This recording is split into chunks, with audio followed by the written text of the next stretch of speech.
انسان جب ٹوٹ جاتا ہے تب اسے اللہ کے سوا کوئی اچھا نہیں لگتا۔ ٹوٹنے کے بعد جو تم میں ہمت آتی ہے نا، دراصل تمہیں اللہ تھام چکا ہوتا ہے۔ ہم رو بھی دیتے ہیں اور ٹوٹ بھی جاتے ہیں، پر اللہ ہمیشہ ہمیں جوڑ دیتا ہے۔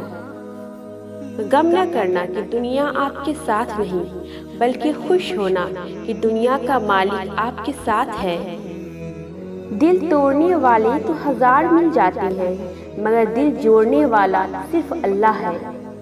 جب کوئی امید دنیا والوں سے لگائیں گی تو آپ کا دل ضرور ٹوٹے گا، اور اگر امید اللہ سے لگائیں گی تو نہ کبھی دل ٹوٹے گا اور نہ کبھی امیدیں، بلکہ آپ کا یقین اللہ پر اور مضبوط ہو جائے گا۔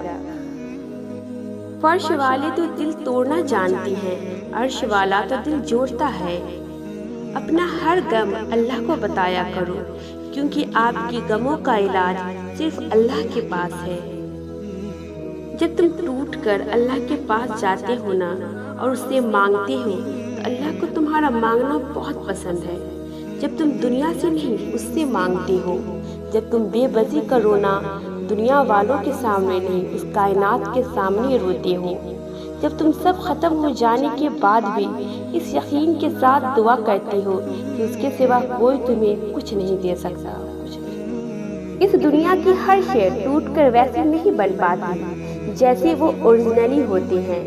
ہاں، البتہ میں آپ سب کو اس بات سے مضبوط بنانا چاہتی ہوں کہ آپ جان لیں کہ ایک انسان ہی ایسے مخلوق رب نے بنا دیا ہے کہ ہر مرتبہ ٹوٹنے کے بعد نئی امنگ سے جب کھڑا ہوتا ہے تو پہلے سے بہت بہتر امپرووڈ ہو کر کھڑا ہوتا ہے۔ میں نہیں مانتی کہ اس میں پچھلی چوٹس کی کریکس ہوتے ہیں۔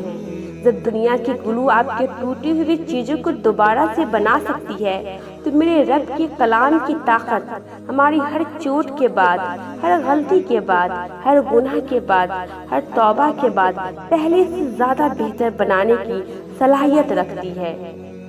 یا اللہ ٹوٹے ہوئے دلوں کو زور دے، یا اللہ بکھرے ہوئے لوگوں کو سمیٹ لے، یا اللہ مشکلات میں گھرے لوگوں کو سکون عطا فرما۔ آمین۔